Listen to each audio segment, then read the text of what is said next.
Good evening, viewers, and welcome again to Discovering Truth. And I am Pastor Forbes from Abiding Word Ministries, The Gateway. This is going to be part 3 and possibly the final, if not one more, of the series we started about 2 weeks ago, just exploring all that pertains to making a journey from point A to point B. And we have spoken at length about that because we say everybody wants a proper future for their lives. We all want to move forward. We always like to take a step to something better, to something preferred, to a preferred future.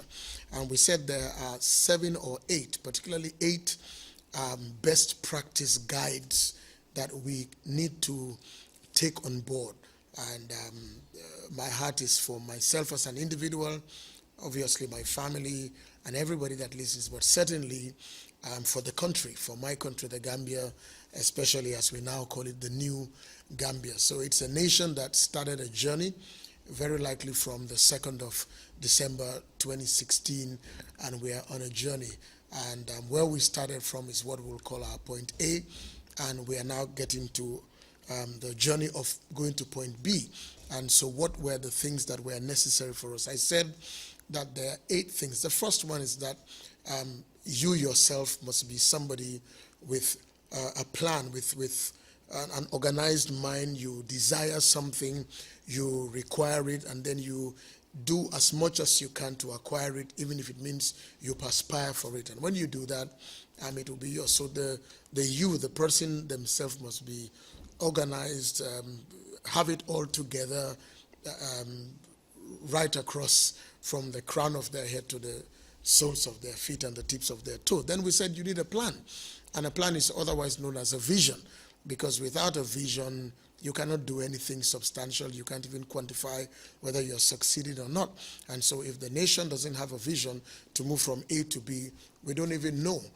So there's got to be some vision, some idea, some blueprint, something that's articulated, albeit even in the state opening of parliament or something that we hear and know is what it's all about. And then we said we need a vehicle.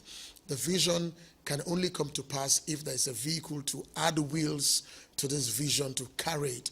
And when we talked about vehicle, we said there's got to be speed, there's got to be reliability, functionality, longevity, and weight. The vision and the journey tells you the kind of vehicle you want to go by. You can't ordinarily use a car to go by sea. You will drown, the car will sink. You can't also use a plane to go by road, and you can't use a boat to go by air. So the journey determines the kind of vehicle, but that vehicle must be reliable. It must be able to take you. It must be functional. But we said the vehicle also needs fuel. And last week we said that fuel must be that thing that takes the vehicle and makes it operate optimally. And fuel cannot be sectoral, it cannot be segmented, it cannot be parochial. It has to be holistic fuel that carries the entire nation.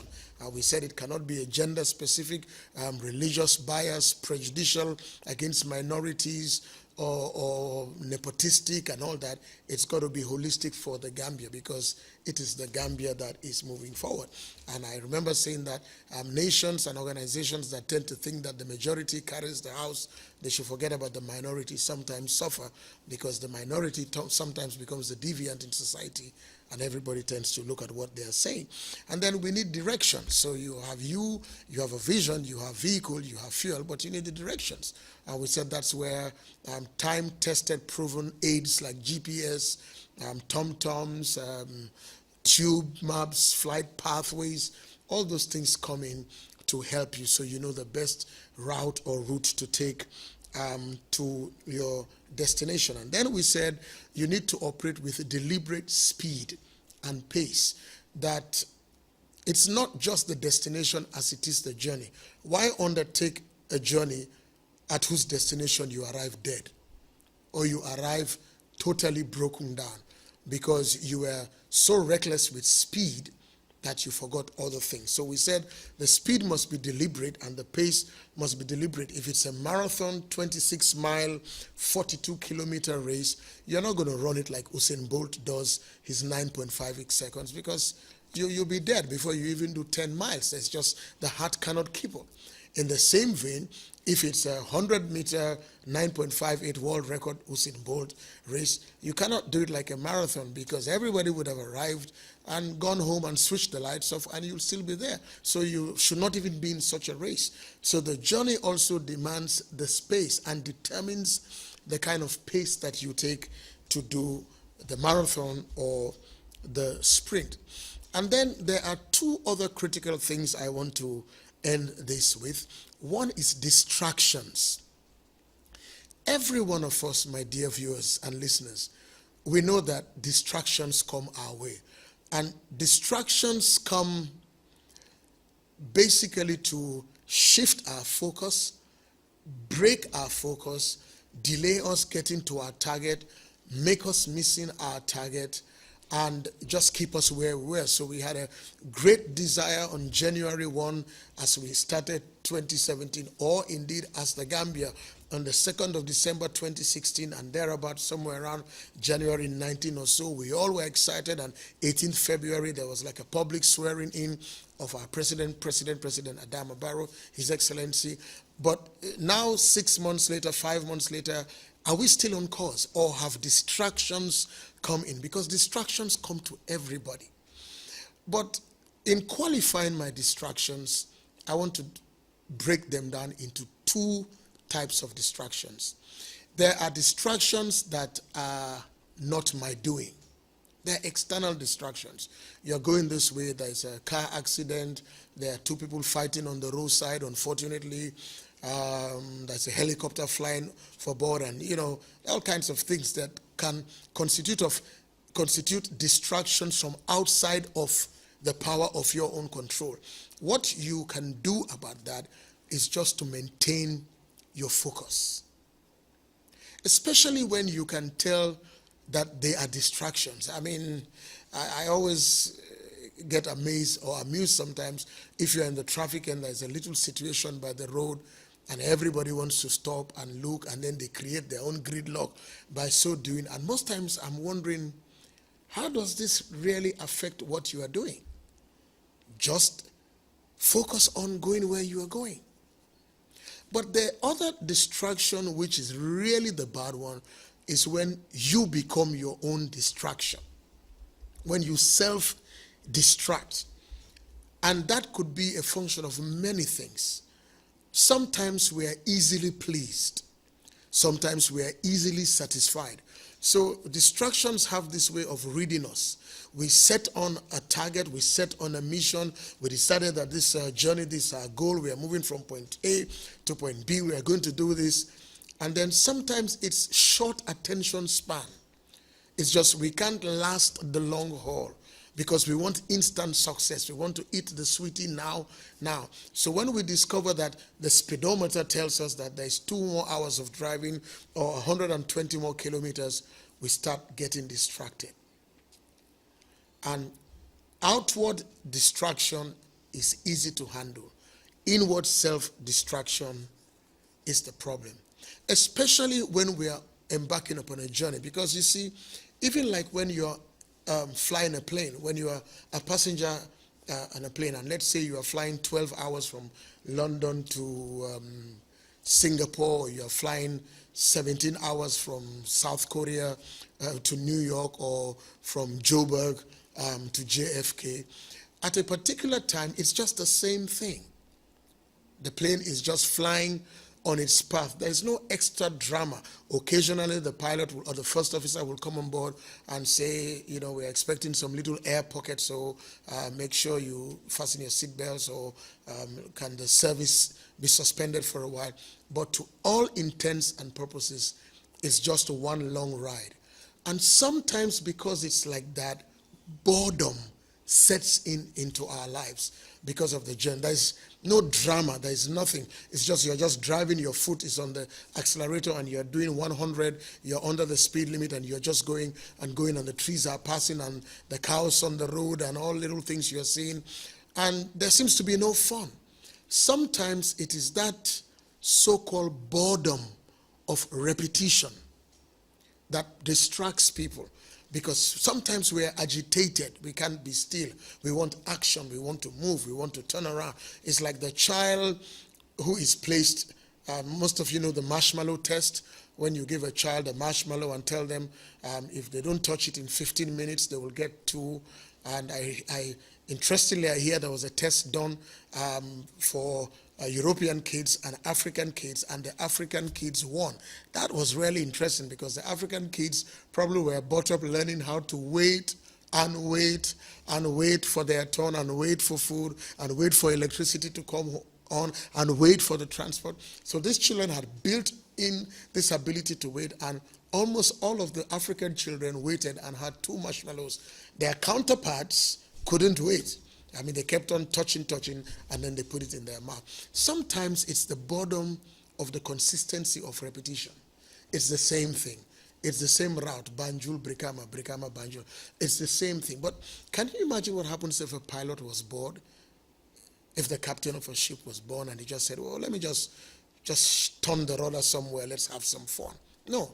So when you are embarking upon a journey, there's got to be a sense of commitment to the patience of the journey, a sense of commitment to the consistency of the journey, and you do not give in to lack of patience. You also do not give in to greed. Greed is the other thing. Sometimes we want to arrive faster than we ought to. Because have you ever noticed that sometimes when you are in the traffic, and I see that a lot these days, and I wonder maybe it's something the IG of police and the interior minister and minister should look at. Sometimes everybody is in the queue, and occasionally you'll see a GG car pass, diplomatic cars, and every car starts passing and everybody just goes. I don't know why that is. I think it's wrong, for us to be frank, because other people who are queuing are going to important places like everybody else. But the other thing that's interesting about this thing is that, have you noticed that sometimes the people who are in a hurry, when you get to the next traffic lights, you find that they're just 1 car ahead of you.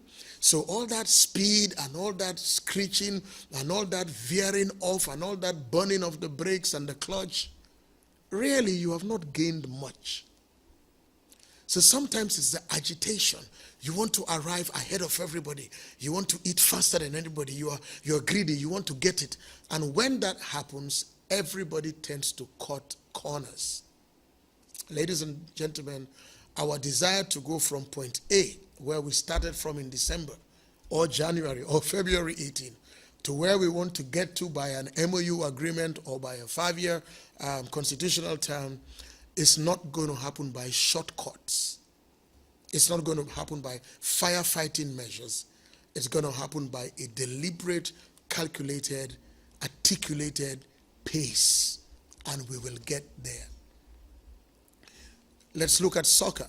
Sometimes when a team playing loses a goal, everybody gets agitated, but the coach knows what he's doing, and occasionally he makes a change, a substitution, and everybody gets upset, and people are calling for his head on Facebook or her head on Instagram, and somewhere along the line, that change translated into a goal. And the same people suddenly praise the coach and suddenly say he's the best coach that ever happened. Now, can you imagine if the coach was going to make substitutions and changes by what he reads on Facebook? Or a parent was going to do things by what she reads on Facebook, or how the children contort their face and slam the door and stomp and pout. No, because the parents know that they are parents, they are not friends, they are not age mates, they are not siblings, they are parents. They actually brought these children into the world. So distractions will hamper everything. You are ready to go on this journey. You have a plan, you have a vehicle, you have directions, you have fuel. If you allow distractions, you never get to your destination on time. Sometimes you never get there. I've often given this example. You left your home and you were on your way to Banjul from maybe Senegambia, and somewhere around the traffic light, you met a long-term friend, and you chatted with the friend, and the friend said, I'm just going down to Talinding. And you start negotiating in your head, well, after all, I can go to Banjul later. I can go to tomorrow. The sun is hot. The people may not be in their office. It's Ramadan time. And, you give yourself so many reasons. And you turn around from your primary purpose, from your goal, from what you set out at home to do. And you join somebody else's agenda, which is a primary purpose for them, but an optional thing for you, but you follow them. You have been distracted. You have been distracted. You've lost time. You've wasted energy. And so external distractions will always come, but there's going to be something in me, something in the mindset of our nation, something in a family's mindset, in an organization's mindset, that no matter what goes around us, this is our path. This is our cause. This is what God asked me to do. One of the interesting verses in the Bible, one of the many, because everything in the Bible is good, there is a book called Philippians. The people were people in a place called Philippi. And there are 4 chapters in the book of Philippians. And in chapter 3, from verse 12, 13, 14, 15 to 16, a gentleman there, an apostle, great man who started by fighting God and God's people and the gospel and ended up even writing at least 2/3 of the book. He said that I do not consider myself as to have already arrived, but there is one thing I do. I set myself, I am focused, and I press towards the mark, and I go towards laying hold of the reason for which God, through Jesus Christ, grasped my life. Not somebody else's life, not somebody else's mission, not somebody else's agenda. Yes, we learn from what other people have done. That's why we read. That's why there's comparative analysis. That's why sometimes you bring in people with technical expertise to help. But at the end of the day, you fine-tune and homegrow your own. Because when it's your own, it's authentic, it's original, it's not a copy, and you can handle all the tweaks because it's relevant to where you are. So the journey from point A to point B is not just a desire. It's not just fuel. It's not just even the vehicle. You can start with all that, but some people never arrive. Some people arrive late. Some people abort the journey halfway. Some people even forget where they were going to. And all that is captured with that one word, distractions. They become distracted because everybody has a say on how you must do it. Everybody has a say on how government must be run. Everybody wants to tell me the vision of Abiding Word Ministries. Everybody will want to tell you. Some people say, no, if you make your hair like this, it fits you. No, don't make it like that. Cut it short. No, make it dread. Perm your hair. Do that. Do attachment. Everybody has their input because they're looking at you from their perspective. If you don't know under God who you are, what he has made you, the price Jesus Christ paid for you, if we do not know that as a nation, we will be flatly disappointed because, truth be told, nobody gives you aid and gifts for free, no matter. You'll discover that everything that is free is the most expensive thing on this earth. So let distractions be something we are aware of. So we just don't cut corners and jump quickly because we want to get there. And then the 8th thing, which is the final thing, is what I call the unknown. Some people call it the X factor, and I just want to say make space for God. And I ended last week by saying that is why we always say by the grace of God. Not just in a religious way, but I cannot tell you what's going to happen tomorrow. I may think I know, or I might even make you believe I know, but that power is not given to me. I remember in the scripture in the Bible, a particular king called Herod, in the 5th book of the New Testament called the Acts of the Apostle. He had killed the pastor of the church. He beheaded him, actually beheaded him. Pastor James was beheaded. And then he arrested Peter because he saw that when he beheaded James, Nobody reacted, and the people were even happy that he had done that. Thank God we are getting rid of these kinds of people. And so he picked Peter and jailed Peter, and I love the words in the Bible. It says he intended, his intention was that by Easter he will display Peter and possibly kill him. And nothing in his intelligence, nothing in his radar, nothing in his reconnaissance, nothing told him that between that night of his intention and the next morning, God would have changed his plan because the church was praying. That's why you don't joke with a praying church or a praying people who know their God. And so when the church rose up and they began to pray to God, God sent an angel. In Wolof we say Malaika. Sent an angel, and the angel released Peter. And the king who wanted to kill Peter ended up killing his own security men, 16 of them, who could not explain how this man escaped. What's the point I'm making? The point I'm making is that you can make your plans and have an intention and feel it's all done and dusted. But you see, God owns this world. God owns this earth. God determines the finality. Many scriptures, but let me tell you one. One goes like this: many or plenty are the plans of a person's heart, a man's heart, a woman's heart, a company's heart, a nation's heart, a president's heart, a king's heart. But it is the counsel or the will or the purpose of God that stands. You know, if you are familiar with church songs, there's a popular song which I think I hear some people call Destiny Child or Beyonce, whatever they are called. They even sang it. It goes like this: when Jesus says no, nobody can say yes. When God says no, you can pump, you can hew, you can cry, you can bribe, you can marabu all you like. If Jesus says no, it is a no. And if he says yes, you can do everything to overturn it. It's just going to happen. And that's why when we look at even nations, this is how the Bible says it, and I want to start concluding, that God overrules and he rules in the kingdom of men's affairs, and he chooses whom he wants to give it to, even if it is the lowest or the basest of people. Why? Because we look to the outward appearance. We all look to political correctness. Can she speak well? Did he go to Cambridge? Did he go to Oxford? Did he go to LSE? I mean, is he from Yale? Is the family well known? But God says, I am looking at the heart. And that's why sometimes you can look at a leader and you wonder, but this man looks so simple. It's like, no, he needs the fire. And God says, you are looking at the outward. I am looking at the heart. And so in our journey from point A to point B, my fellow Gambians, let me speak as a pastor with every right in my heart. We need ourselves. We cannot embark upon a journey when we are fighting ourselves. We also need a map and a vision. And in terms of our national life, it must be articulated. As I said last week, the Bible says, write the vision and make it plain.